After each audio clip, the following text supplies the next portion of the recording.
ఈ super speciality hospitals అన్నిటినీ కూడా మనము మన రాష్ట్ర ప్రజలకు సంబంధించి వారికి కావాల్సినటువంటి వైద్య సేవలన్నీ కూడా మన రాష్ట్రంలోనే అందాలి అనేటువంటి ఒక గొప్ప ఆలోచన. మన వాళ్ళందరికీ కావాల్సినటువంటి హెల్త్ కేర్ సర్వీసెస్ ట్రీట్మెంట్స్ అన్నీ కూడా మనమే ఎక్విప్ కావాలి భవిష్యత్ కాలంలో అనేటువంటి ఒక ఆలోచన ఆనాటి ముఖ్యమంత్రి అయినటువంటి జగన్మోహన్ రెడ్డి గారు ఒక గొప్ప ఆలోచనతో,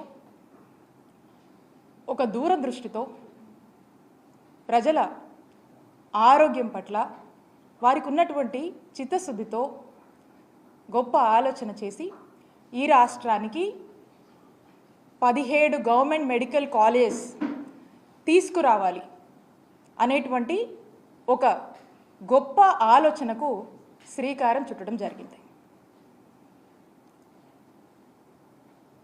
ఈ మెడికల్ కాలేజ్ రావటం వల్ల పేద ప్రజలకు మెరుగైన ఆరోగ్యం, నాణ్యమైన ఆరోగ్య సేవలు, ఉచితమైన ఆరోగ్యం మన రాష్ట్రంలో ఇవ్వచ్చు అనేటువంటి ఆలోచనకు మరి జగన్మోహన్ రెడ్డి గారు అడుగులు వేయటం జరిగింది. వైఎస్ఆర్ కాంగ్రెస్ పార్టీ అధికారంలోకి రాగానే మీరు చూసినట్టయితే ప్రతి పార్లమెంట్ జిల్లా పరిధిలో ఒక కొత్త గవర్నమెంట్ మెడికల్ కాలేజ్ తీసుకురావాలి, ఉండాలి అనేటువంటి ఆలోచనతో ఈ రాష్ట్రంలో 17 గవర్నమెంట్ మెడికల్ కాలేజ్ని తీసుకొచ్చేందుకు శ్రీకారం చుట్టి సుమారు 8,500 కోట్ల బడ్జెట్తో మరి ఈ కాలేజ్ని తీసుకురావాలనేటువంటి ఒక ప్రణాళిక సిద్ధం చేయడం జరిగింది. ఒక్కసారి ఆలోచన చేయండి, ఒక మెడికల్ కాలేజ్ ఈ రాష్ట్రంలో రావాలన్నా, ఒక మెడికల్ కాలేజ్ తేవాలన్నా ఓవర్ నైట్లో అయిపోదు. It's not that easy. ఒక మెడికల్ కాలేజ్ మనం తీసుకురావాలంటే దానికి సరిపడేటువంటి ఫస్ట్ మనకు ఒక ల్యాండ్ ఉండాలి, సరిపడేటువంటి 330 బెడెడ్ హాస్పిటల్ ఫుల్ ఫంక్షనాలిటీతో విత్ అప్రోప్రియేట్ కావాల్సినంత మెడికల్ ప్రొఫెషనల్స్ అండ్ అన్ని హంగులతో కూడా మనకు టోటల్ ఫంక్షనింగ్లో ఉండాలి. అంటే ఒక మెడికల్ కాలేజ్ తేవాలంటే ఈ హాస్పిటల్ ఈ విధంగా ఫంక్షనింగ్లో ఉండాలి. అప్పుడు కానీ మనము దానికి ఇంకా కొంత క్రైటీరియా ఉంటుంది, దానికి కొంత సర్టెన్ టైం అంతా ఉంటుంది. సో దాన్ని మనము చూపిస్తా ఒక మెడికల్ కాలేజ్కి మనము అప్లై చేసుకోవచ్చు. సో ఇదంతా కూడా it's a time taken procedure.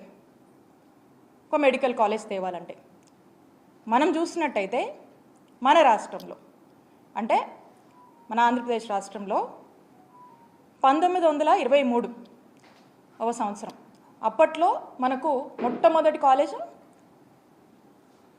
Andhra medical college మరి అప్పుడు మనకు వచ్చింది. అంటే 1923 నుంచి మీరు చూసుకున్నట్టయితే 2023 వరకు అంటే 100 సంవత్సరాలలో మనకు ఉన్నటువంటి మెడికల్ కాలేజ్ అన్ని 11 గవర్నమెంట్ మెడికల్ కాలేజెసే మన రాష్ట్రానికి మనకు ఉన్నాయి. అంటే 11 గవర్నమెంట్ ఎగ్జిస్టింగ్ మెడికల్ కాలేజ్ ఉంటే వీటిని మళ్ళా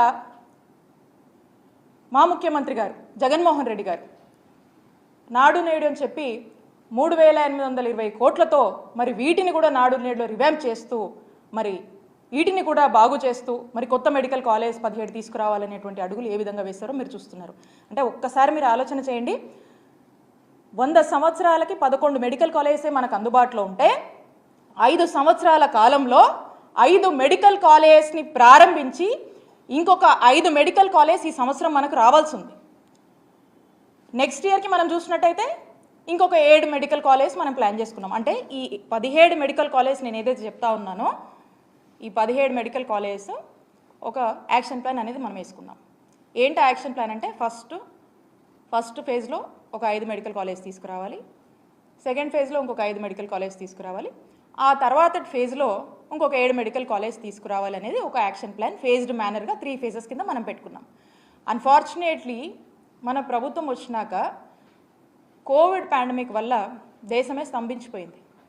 అలాంటి పరిస్థితులు ఎదుర్కొని కూడా ప్రజలకు మెరుగైన ఆరోగ్యం ఇవ్వాలి, ప్రజలు ఎప్పుడూ కూడా ఏ రకమైనటువంటి ఆరోగ్య పరిస్థితుల వల్ల ఇబ్బంది పడకూడదు, ఇంకో రాష్ట్రానికి మనం వైద్యం కోసం పోయేటువంటి పరిస్థితి భావితరాలకు రాకూడదు అనేటువంటి ఒక ఆలోచన చేసి మరి అంత కోవిడ్ పాండమిక్ని కూడా మనం ఎదుర్కొని రావాల్సినటువంటి 5 మెడికల్ కాలేజ్ లేట్ అయినప్పటికీ కూడా అవసరమైనటువంటి మేరకు ఖర్చుని అన్ని విధాలుగా కూడా మనం అన్ని రిసోర్సెస్ని కూడా ప్రాపర్గా అక్యుములేట్ చేసుకొని యూటిలైజ్ చేసుకొని మరి చేయాల్సినటువంటి ఖర్చును కూడా చేసి అన్ని విధాలుగా అటు రిక్రూట్మెంట్ అయితేనేమి, కన్స్ట్రక్షన్ రిలేటెడ్ అయితేనేమి, ప్రతిదాన్ని కూడా మనం జాగ్రత్త చేసుకొని మరి ఈ 5 మెడికల్ కాలేజ్ని తీసుకొచ్చాము.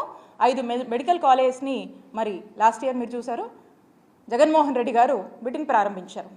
మరి ఈ సంవత్సరానికి సంబంధించినటువంటి సెకండ్ ఫేజ్లో మనం మాట్లాడుతున్నటువంటి 5 మెడికల్ కాలేజెస్ వాటి పరిస్థితి ఏంటి?